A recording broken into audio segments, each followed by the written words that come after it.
Friends, in the earlier modules, we have discussed many aspects regarding waveguides, such as theoretical aspect, computational aspect, and some special instrumental aspects. Now, in this module, we will discuss about some other things such as directional coupler, then isolator and hybrid couplers. These three which we are going to discuss have some special status in the case of microwave devices, because many times we want to sample the input power in the desired direction. Sometimes we want to isolate the two systems from each other, and those are very important whenever we are playing with power microwave devices. We have seen the S matrix representation, that is one of the mathematical modeling aspect of microwave devices. Then in addition, applied part is also equally important. So, in today's module, we will discuss about directional couplers, hybrid couplers, circulators and isolators. After completing this module, you will be able to understand the principle, working and applications of directional couplers, circulators and isolators. You will be able to know about characteristic features of directional couplers, circulars and isolators. In addition, you will be able to get information about S parameter representation of all these devices. In some applications, we need to combine or split the incoming microwave signals. For this purpose, the systems known as power splitters and couplers are used. Both of them are passive microwave components. For combining or dividing microwave power, a splitter can be used. It can be used in both directions. On the other hand, a coupler is a device which can be used to sample a signal within a network or inject a second signal into a network. Both directional coupler and splitters are passive and reciprocal in nature. Though similar, we can formally distinguish between a splitter and a coupler depending upon the number of ports, isolation, use of internal resistor and directivity as shown. A coupler normally is characterized by 4 ports without any use of internal resistors and has one isolated port, that is terminated. On the other hand, a splitter, normally described as a 3 port, is non-directional and requires internal resistors and has no isolated port. A directional coupler, which is a 4 port waveguide junction, consists of a primary waveguide with ports 1 and 2 and a secondary waveguide with ports 3 and 4 as shown. One should know the terminology used. Out of the 4 ports of the directional coupler, one port is regarded as the input and one is regarded as the through port where most of the incident signal exists. One is regarded as the coupled port where a fixed fraction of the input signal appears, usually expressed in dB, and the last one is regarded as the isolated port, which is usually terminated. Isolation is an important parameter associated with directional coupler. Isolation of a directional coupler can be defined as the difference in signal levels in decibels between the input port and the isolated port where the 2 other ports are terminated by matched loads. Isolation can also be defined between the 2 output ports. The way in which power is transmitted through the coupler depends upon how the junctions are terminated.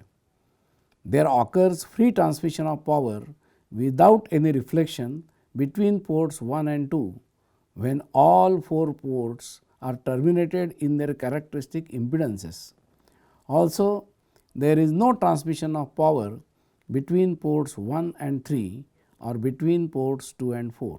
Thus, the system is described as a lossless system. This is due to the fact of no coupling between the two pairs of ports. In case of improper termination of the 4 junctions, there is some reflection and transmission, and hence the system becomes a lossy system. Let us see how to account for this and other type of characteristic features of a practical directional coupler. Mainly, the parameters describing directional couplers are directivity, coupling factor, insertion loss, operational bandwidth, etc. A good directional coupler is supposed to have large operational bandwidth, high directivity, and high level of impedance matching. Let us see some definitions in these regards. The coupling factor is defined by the expression as shown. The expression involves the input power and the output power at the coupled port. The coupling power is a negative quantity representing the basic property of a directional coupler. It cannot exceed 0 dB for a passive device and in practice does not exceed minus 3 dB. Coupling is not constant but varies with frequency. Another parameter is the insertion loss. The main line insertion loss is given by the expression as shown. Partly, this loss is due to some power going to the coupled port due to improper coupling, and one can estimate the insertion loss from the knowledge of coupling loss. For example, a coupling loss of 3 dB corresponds to an insertion loss of 3 dB, while 6 dB coupling loss gives 1.25 dB.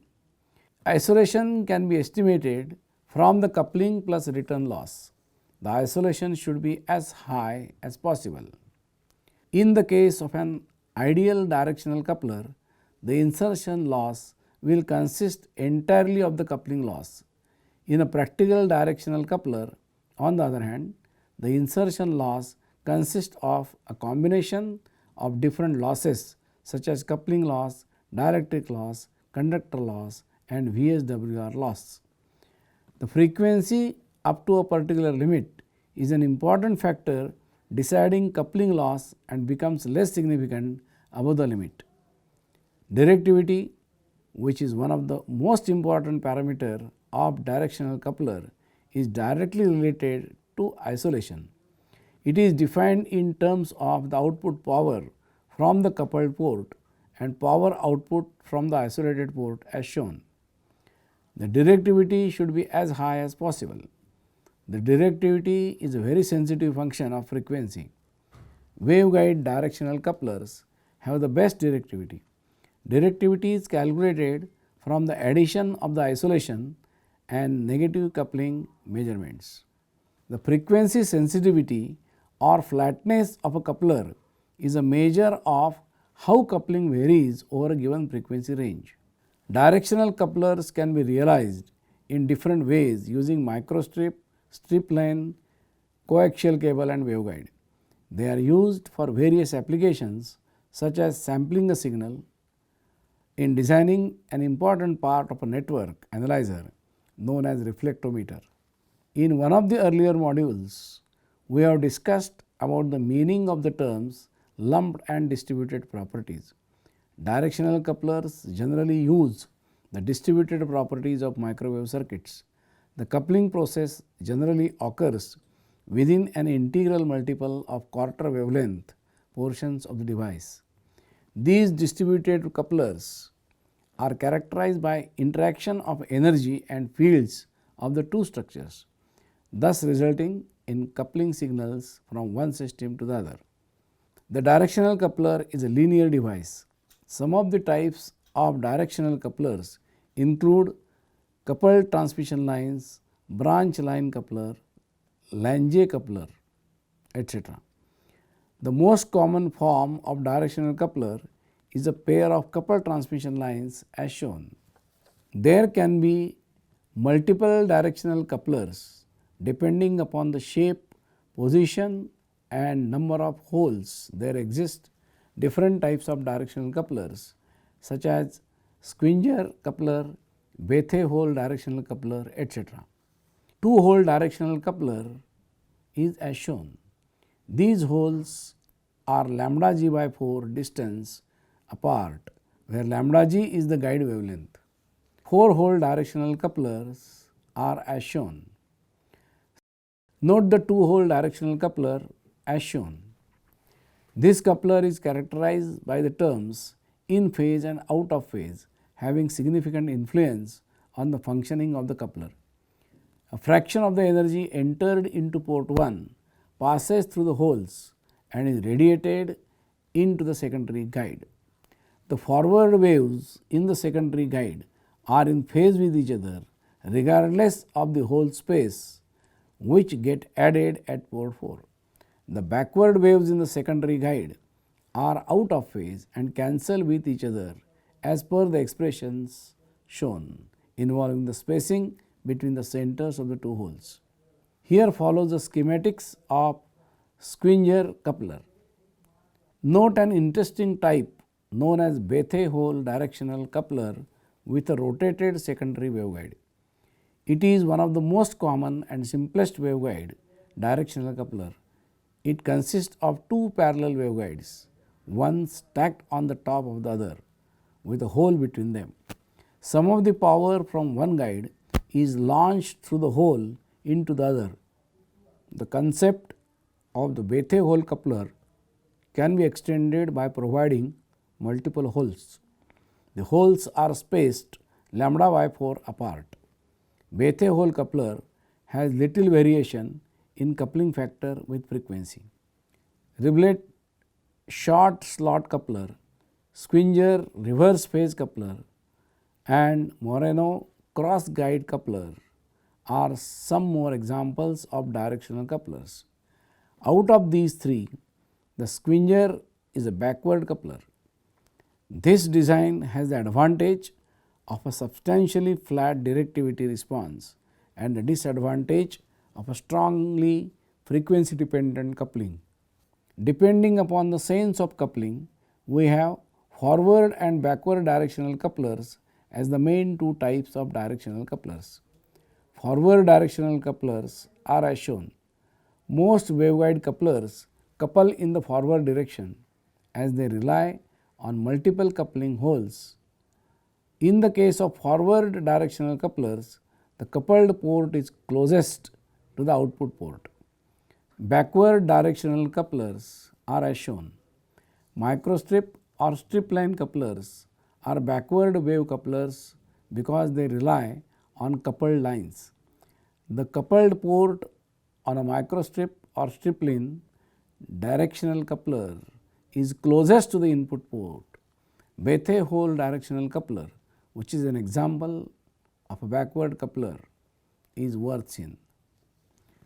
Power dividers or splitters and directional couplers are used mostly in the field of radio technology. They couple a definite amount of electromagnetic power in a transmission line to a port, enabling the signal to be used in another circuit. An essential feature of directional couplers is that they only couple power flowing in one direction. Power entering the output port is coupled to the isolated port, but not to the coupled port. It be noted that though directional couplers are most frequently constructed from two coupled transmission lines set close enough together such that energy passing through one is coupled to the other lumped component. Devices are also possible at low frequencies. The audio frequencies used in telephony is an example of it. Power dividers is an important microwave device. Simple T-junction power divider and Wilkinson power dividers are the examples of it. A T-junction power divisor is in planar form. It looks as shown. The Wilkinson power divider consists of two parallel uncoupled lambda by 4 transmission lines as shown. Have a look at the block diagram of multiple output device. Directional couplers and power dividers have many applications. These applications include providing a signal sample for measurement or monitoring, feedback, combining feeds to and from antennas, antenna beam forming, providing taps for cable distributed systems such as cable TV and separating transmitted and received signals on telephone lines. The coupled output from the directional coupler can be used to monitor frequency and power level on the signal without interrupting the main power flow in the system. Well friends, we are discussing microwave devices, their construction, applications and so many things. But we should always remember that mathematical modeling of different microwave devices in terms of S matrix is very important, because from the S matrix of a microwave device we can predict its characteristics, features, etc. For example, if the diagonal elements of S matrix is 0, then it indicates a perfect matching. On the other hand, if the diagonal elements are non-zeros, then it indicates the mismatching of the ports. We can design a microwave device having a particular characteristics by using S matrix representation, and that is why you will find that with every microwave device there is a S matrix, and that is why in this module also we are going to see what is the S matrix representations. Of course, we are not going to derive it, but you must have a knowledge about the importance of S matrix. Slide number 35. In directional coupler, we have seen how the power is coupled to the other waveguide. When the coupling is designed to be 3 dB, it is called a hybrid coupler. Alternatively, a directional coupler designed to split power equally between two ports is called a hybrid coupler. The S matrix for an ideal symmetric hybrid coupler is as shown. Hybrid couplers are interdigitated microstrip couplers which consist of 4 parallel strip lines with alternate lines connected together as shown. As an example, let us have a look at Lange hybrid coupler having 4 ports. It has a single ground plane, a single dielectric and a single layer of metallization. A signal wave incident at port 1 couples equal power into ports 2 and 4, but not in port 3. Hybrid couplers find applications in microwave attenuators, balanced amplifiers, balanced mixers, modulators, discriminators and phase shifters. In advanced microwave circuits, Lange hybrid couplers are commonly used in balanced amplifier circuitry. Applications of the hybrid circuits include monopulse comparators, mixers, power combiners, dividers, modulators and phased array radar antenna system, etc. Both in phase devices such as the Wilkinson divider and quadrature, that is 90-degree phase hybrid couplers may be used for coherent power divisor applications. An inexpensive version of the power divider is used in the home to divide cable TV or over the air TV signals to multiply TV sets and other devices. Since hybrid circuits are bidirectional, they can be used to coherently combine power as well as splitting it. The terms amplitude balance and phase difference are of much more significance in hybrid couplers. The term amplitude balance is defined as the power difference in dB between the two output ports of a 3 dB hybrid. In an ideal hybrid circuit, the difference should be 0 dB. The phase difference between the two output ports of a hybrid coupler should be 0 degree, 90 degree or 180 degree depending on the type used. However, like amplitude balance, the phase difference is sensitive to the input frequency. Some of the typical values of parameters of hybrid couplers such as return loss, insertion loss, etc. are as shown.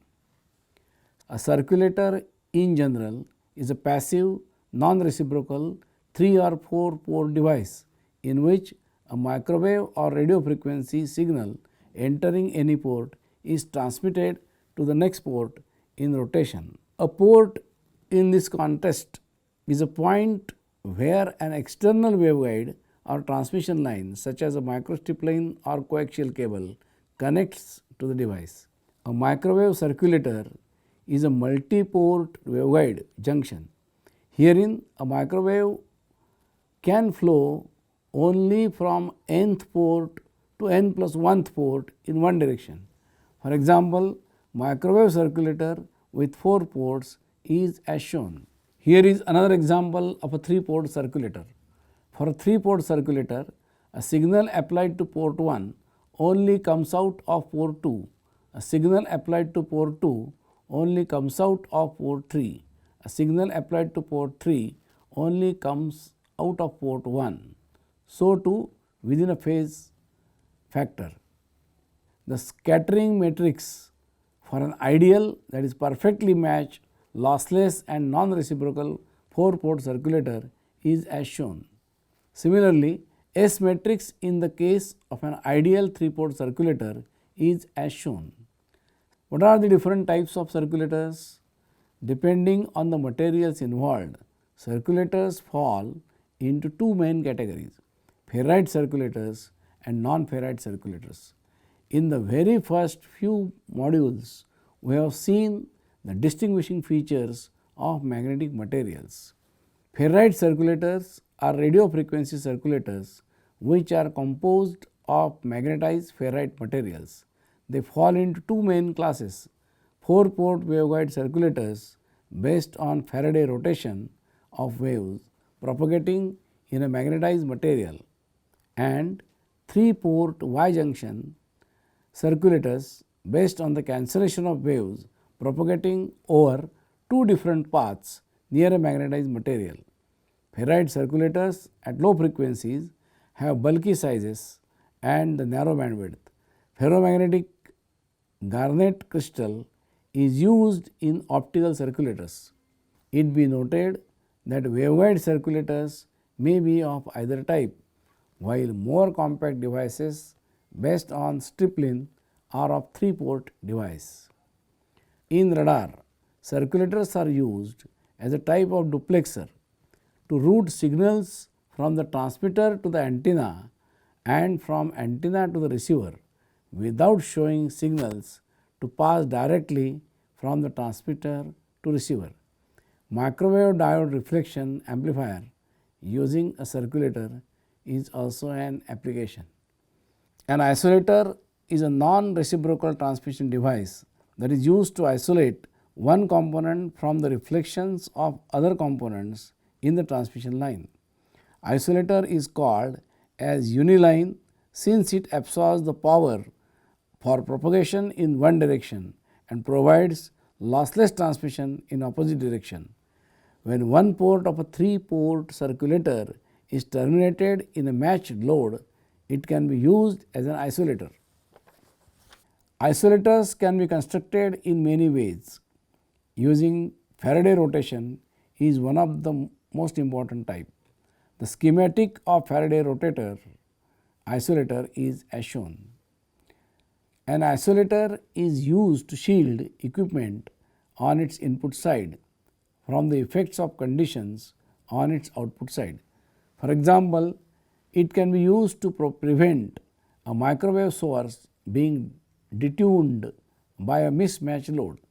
Isolators are also used to improve the frequency stability of microwave generating devices like klystron and magnetron.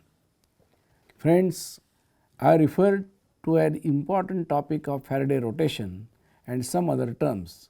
Let us spend some time on discussion about it and some other points and few numerical examples at the end of this lecture. What are ferrites? Ferrites is a material which is formed by replacing some of the iron atoms in iron oxide with other metallic atoms such as zinc, forming zinc ferrite. If on the other hand manganese is used instead of zinc, we obtain manganese ferrides. Such materials are very useful at microwave frequencies due to their built-in properties. Firstly, ferrite material is magnetic in nature and has a high degree of resistivity. Electromagnetic waves can pass through these materials with minimum attenuation of amplitude. These materials can cause a phase shift in electromagnetic waves passing in their vicinity or through them. This property of causing phase shift or attenuation of amplitude of electromagnetic wave is affected by the application of DC magnetic field.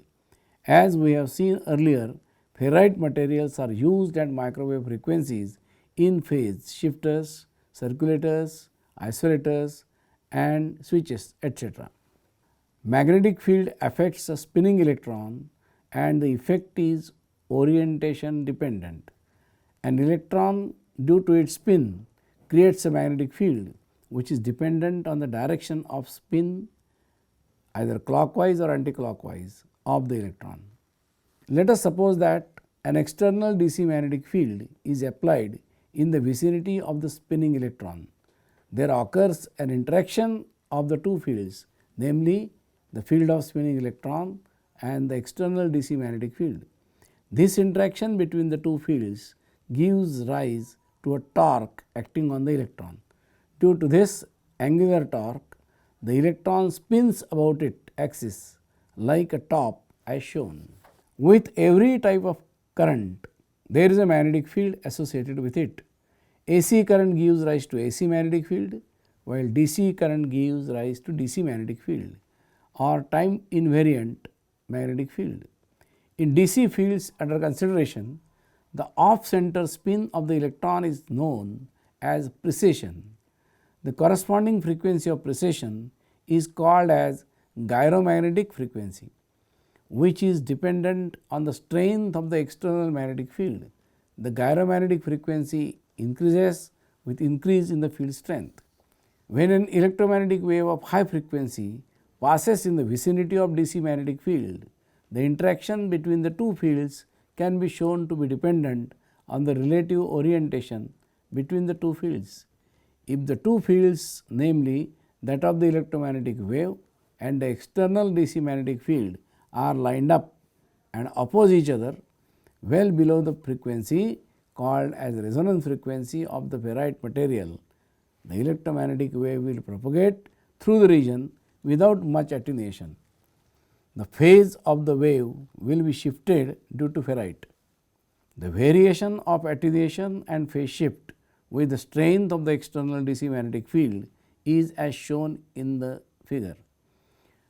Note that gyromagnetic frequency of an electron is dependent on the DC field strength. Hence, the graphical representation can be described in terms of frequency as well. If the two fields enhance each other, the resultant torque is also increased. This in turn causes an increase in precession, resulting in attenuation of the electromagnetic wave. From the graph, it can be seen that for a particular strength of the external field, that is for a particular frequency, attenuation and phase shift both are maximum. This frequency is called as gyromagnetic resonant frequency. Degree of attenuation or phase shift depends upon the nature, whether polarized or unpolarized, of the electromagnetic wave. The polarization of the electromagnetic wave depends upon the mode, either TE or TM, of that electromagnetic wave. Hence, the location of the ferrite material in the waveguide and the type of polarization of electromagnetic wave become an important parameter in various applications. As an example, have a look at the phase shifter. Here, the ferrite material is located at the center of the waveguide as shown, and the magnetic field generated by a magnet is outside it. The desired phase shift can be achieved by varying the strength of the external DC magnetic field as per the graph shown earlier. For any direction of the electromagnetic wave propagating through the waveguide, phase shift will be the same due to the central location of the ferrite. Any movement of the center will cause a change of the phase difference for the two directions of the electromagnetic wave propagating through the waveguide. When the change in phase is independent of the direction of the wave through the device is known as a reciprocal device. On the other hand, when the change in phase and hence the attenuation of the electromagnetic wave is dependent on the direction of the wave through the guide, the device is known as a non-reciprocal device. Thus, phase shifter is a non-reciprocal device. Note that we have used this term while describing the nature of some of the earlier microwave devices. I hope now you must have understood the meaning of the terms. In phase and out of phase are important terms which give rise to various types of microwave devices useful for several applications. When combined with some other peculiarities of the device structure, that is in Magic T for example. Now, let us see some numerical exercises as an illustration of the various expressions used to estimate different quantities related with directional coupler. In many reference books, a good amount of such numerical exercises can be found. Before we actually solve the problems, let us get familiar with some of the terms, namely main arm and auxiliary arm. For this, have a look at the sketch of a directional coupler. Here we can see a directional coupler as made up of two connected waveguides. The straight one is called as the main arm and the curved waveguide is known as an auxiliary arm. The corresponding quantities like power etc. are known by prefixing the term main and auxiliary as the case may be. With this understanding, let us see a simple problem. We have seen the quantities, coupling factor and directivity of a directional coupler. These quantities in units of decibels can be calculated by measuring the powers input to the coupler and the power output at the auxiliary arms. Now, see the problem which reads as shown. The problem is like this. A directional coupler of 512 milliwatt is input to a 30 dB coupler. Find the output power in the main arm and auxiliary arm of the coupler. Refer to the diagram for different terms associated with directional coupler under consideration. It be noted that couplers are rated by coupling value in decimals, that is 3 dB, 30 dB etc. We have to make use of the formula for coupling factor C in decimals, which is as shown. With the values of power input to the coupler and power output at the auxiliary arm, we get the desired value of power in auxiliary arm as shown. The output power can be calculated using the simple expression as shown. Note that here the output power can be nearly taken as the input power without significant loss. Given the coupling coefficient C in decibels, input or output power at the main arm and auxiliary arm, we can determine the quantities like VSWR, voltage reflection coefficient, back reflected power and many others. It is interesting to go through such problems and deal with calculations involving actual values rather than hypothetical values. Friends, we can go on discussing many such microwave devices and its applications. However, due to the time limit, let us take a stop here. Directional couplers, hybrid circulators, isolators, etc. are some of the important microwave devices. These devices can be used to split or sample a power in the desired fashion and direction. Directivity, coupling coefficient are the important parameters along with isolation in connection with these. Hybrid circulator is a 3 dB device and has many applications in the balance amplifiers etc. Isolators they are the non-reciprocal devices and has applications in various fields. Asymmetric representation of the directional coupler and isolators etc. are highly useful in predicting the behavior and the nature of the microwave device.